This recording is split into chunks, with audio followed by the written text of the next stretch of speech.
Docteur en sciences de l'information et de la communication, formé à la croisée des traditions académiques de l'ex-URSS et de la France, Jean-Claude Gakoso s'impose d'abord comme un homme de savoir et de transmission. Enseignant-chercheur à l'université Mariangouabi, il a contribué à façonner des générations de professionnels des médias, tout en nourrissant une réflexion exigeante sur les rapports entre presse, culture et société en Afrique. Au tournant des années 2000, il s'affirme comme une figure structurante de la politique culturelle congolaise. À la tête du ministère de la Culture et des Arts, durant plus d'une décennie, il impulse une véritable dynamique de réhabilitation et de sacralisation du patrimoine.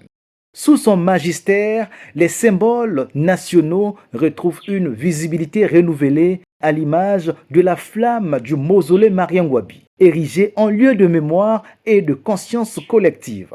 Sous lui, la ville de Brazzaville a vu émerger à des endroits des monuments et bustes en hommage aux grandes figures de notre pays. Portant toujours sous lui le portefeuille du tourisme entre 2003 et 2005, il publia un guide qui fait la promotion des meilleurs sites de notre pays, tant culturels que naturels. C'est ainsi que la journée mondiale du tourisme, célébrée chaque 27 septembre, et celle réservée à la musique le 21 juin, étaient des prétextes pour susciter joie et curiosité au sein de la communauté. Dans le même élan, il œuvre à la mise en valeur des expressions artistiques et des récits fondateurs, tout en consolidant le rayonnement du Congo à travers des rendez-vous culturels d'envergure tels que le FESPAM, devenu vitrine de la créativité africaine et de sa diaspora. Il est perçu aussi comme un dandy, dont la sobriété, réflexe d'un sapeur qui saura hisser haut la société des ambianceurs et des personnes élégantes.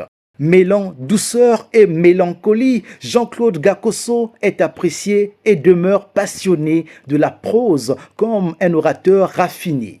Il incarne cette tradition d'intellectuels pour qui la culture constitue bien plus qu'un patrimoine, un socle identitaire, un ferment d'unité et un levier de souveraineté symbolique.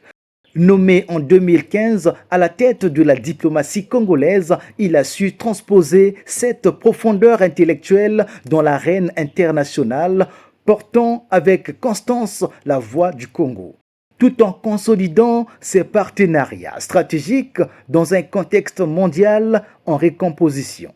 Aujourd'hui, son retour à la culture s'inscrit dans une logique de continuité éclairée, celle d'un homme dont le parcours, à la confluence du savoir, de la communication et de l'action publique, demeure indissociable de la valorisation et du rayonnement de l'identité congolaise. Avec la mission de gérer patrimoine national dont on attend protection et mise en valeur, on peut dire que le chantier est vaste, comme le sont les attentes et les défis à relever. Ce qui explique cette visite inopinée du musée national au quartier Mpila, juste après la cérémonie de passation de service. Le président a le projet de faire du secteur du tourisme un des piliers centraux du développement national. Or, pour développer le tourisme dans un pays, il faut commencer par le musée national, parce que c'est le condensé de la culture du peuple. Et le président a doté le pays de ce bijou que je viens de visiter, que nous venons de visiter avec le ministre Baramboula. Beaucoup ne le savent pas, beaucoup ne le savaient pas.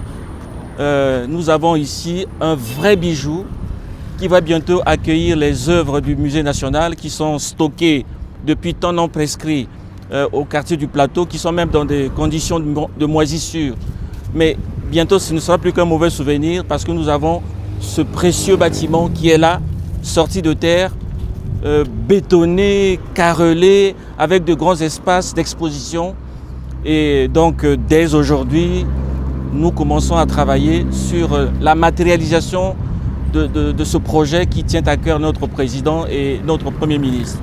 De nombreux Congolais y voient déjà l'ère de la renaissance pour ces deux secteurs, parfois considérés à tort comme les parents pauvres de la République.